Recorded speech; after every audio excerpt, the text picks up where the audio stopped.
বলিউড অভিনেত্রী তনুশ্রী দত্ত সম্প্রতি জানান, বিগ বসে যোগদানের জন্য তাকে 1,65,00,000 রুপি প্রস্তাব করা হয়েছিল, কিন্তু তিনি তা প্রত্যাখ্যান করেছেন। তিনি বলেন, পুরুষ এবং মহিলা একই ঘরে বেড শেয়ার করা তার পছন্দ নয়।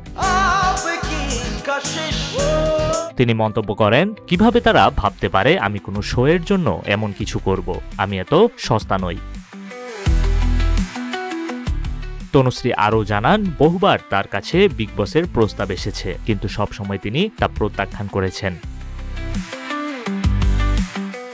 যদিও আশিক বানায়া সিনেমায় ইমরান হাশমির সঙ্গে অন্তরঙ্গ দৃশ্যে অভিনয় করে পরিচিতি পান এই নায়িকা।